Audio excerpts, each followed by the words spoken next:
Good afternoon, everybody. We're sitting down with fourth-year men's golf head coach Jason Drotter. Coach, how are you today? Good, thank you very much.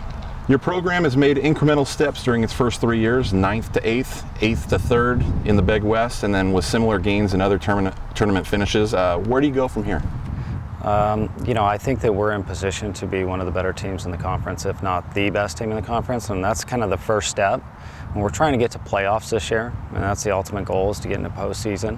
And that begins with a conference championship or getting ranked in the top 60 or 70 in college golf. And so we've gotten to 92. We were at 270 after the first year, and we've gotten to rank 92 in the nation. So I return everybody. I think the next step is to make playoffs and win conference. Now, you guys were only 3 shots away from the 2011 Big West title. Did you expect to be this competitive this soon? Yes, I did. I brought in players that worked really hard for me, and well, I guess I should go backwards. I didn't expect to be this good when we first started the program this soon, certainly. However, at the beginning of last year, I felt like we had a good team and we had a shot at winning it, yes. Now, your schedule's gotten tougher each year. Did last year's showing open any invitational doors for the program? It sure did. In fact, I sort of made a mistake this year. I accepted a lot of invitations early, and then USC invited us to their big tournament, and Pepperdine, and we got some big invitations, Oregon invitation this year, and I had committed to a couple tournaments prior to that, and I didn't want to break my commitment, probably because I'm still a little young in the game and didn't realize how many invitations I was going to get after last year's showing. Now, 5 of your top 6 golfers returned this year. How much does that experience mean to the program? It's huge. Playing at this level is much more difficult than the junior golf level or the amateur level. Traveling and getting at that experience, playing in inclement weather, enduring those 12-hour days when you have to play 36 holes, those are difficult tasks for anybody.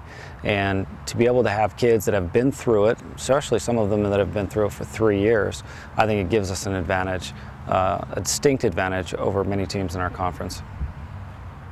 Let's talk specifically about a couple guys, Dakota Dewar and Ryan Tetrault. They added experience this past summer at the U.S. Amateur Nationals. What does that kind of exposure do for them personally, and then what does it do for the program as well? Well, I think it makes them comfortable on a huge stage. I mean, they qualified for a massive USGA event. They played against the best players in the entire country. I mean, you're talking about the 300 best players in probably the world, actually. And to have that sort of attention and the cameras on them, I think it prepares them to play at a higher level. For the program, it shows that we're there. I mean, it shows everybody that we are a team that can compete on any level now, because we have players playing at the highest level. And so I think it's great for the program. I was very excited for him, very proud of him. Mark Anguiano emerged as your #1 guy last year. He was a team leader in 6 of the 11 tournaments with a runner-up finish at the Big West and a first-team all-conference honor. What does his future look like in the program? He is just an incredible kid and an incredible player. He's a hard-working kid. He's gotten better every year. And I don't expect anything less this year. I think he's going to be even better. I think he might be the best player in the conference, and it's exciting to have him on the team. And he sort of was a sort of a lucky find for me. I was actually recruiting Ryan, and he happened to be playing with him, and so I started recruiting him and both of them at the same time. And Mark's turned into just such a great kid and a great player. He's tremendous for the program, tremendous. Let's talk about your newcomers a little bit. Out of those newcomers, do you see anybody breaking into the top 5? Yeah, I think one of them, I don't really want to single them out, but I think one of them is going to challenge to travel this year, and that's exciting. It's exciting when you have a freshman come in that can play at that level. It also creates competition among the team, and that's something that we've been lacking in the past. The same 5 or 6 guys were head and shoulders better than the rest guys. And so to have somebody sort of pushing that pack to get better and better is a great thing. But yeah, I mean, we have 2 very good freshmen coming in, and they're both good players, and they both should challenge right away. And talk about some of the other individuals we haven't mentioned yet, maybe some of the other guys that'll make the travel squad. We have a lot of guys that are returning from last year. We have a couple young guys, redshirt guys, returning. I think that given the summer that they've had, will also compete. It's very important to get 8 or 9 guys out there that can travel, because that creates so much competition among the team. Apathy cannot set in when there's 8 guys that can travel. Even the best player has to stay on his game to make sure that he stays on the road. And I think a couple of the guys, the returners that didn't play last year, are going to be knocking out that door. They've had a great summer. You know, it was great to see, for example, 5 of our kids played in the City of Industry Open, and they finished all 5 of them in the top 5. So that was kind of incredible for me to watch that and see our players develop. And some of those guys didn't even travel last year. So I think that it's going to be great. I can't wait to get out there and qualify.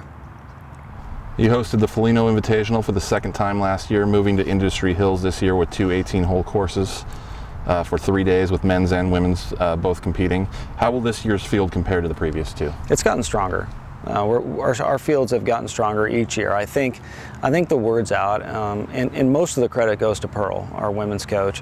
I've asked her to run that tournament, and of course I would do anything that she wanted me to do, and she's made that tournament into the best tournament I've ever played in, certainly, either in my days at Long Beach State playing there or my coaching days.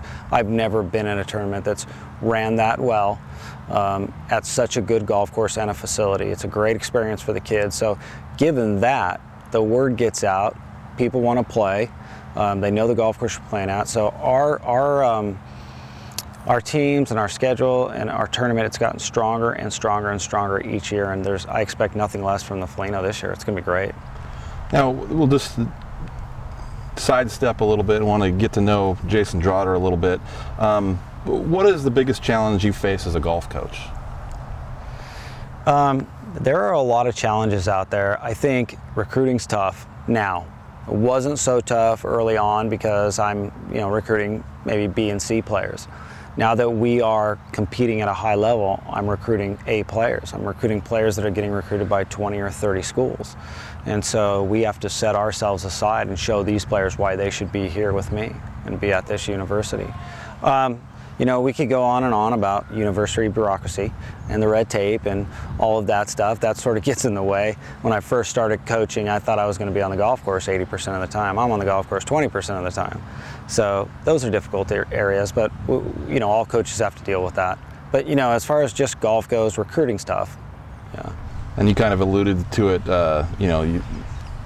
some youth mistakes. What do you know now that you wish you'd known when the program was getting kicked off?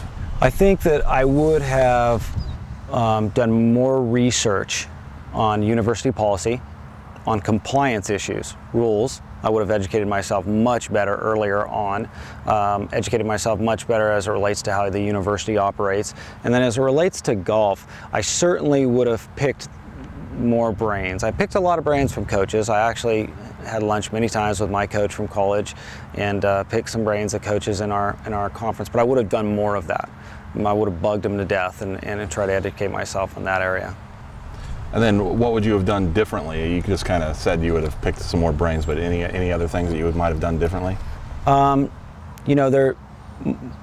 probably recruited some kids that I shouldn't have and didn't recruit kids that I should have. I think it all comes down to recruiting in this game. I have a strong structure in the program. We practice hard. I know when I get a player, I'm going to get him better. I just have total confidence in that. But you've got to be careful on what type of kids you get. I'm looking for hard-working kids, good kids. Doesn't matter necessarily how good they are unless they have the tools to get great. But you've got to be really careful when you recruit.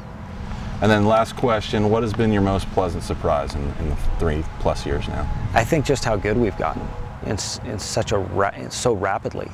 Both teams. I'm so proud that both teams, men and women, have garnered so much success so quickly. It's hard to articulate how proud I am of them and how incredible they've done this last year. And I don't think even the athletes understand where they were just 3 years ago and where they are now is an incredible feat, and I'm just so proud of that in itself. Well, we appreciate you sitting down. Thanks, Coach Drotter, and good luck this season. Thank you so much.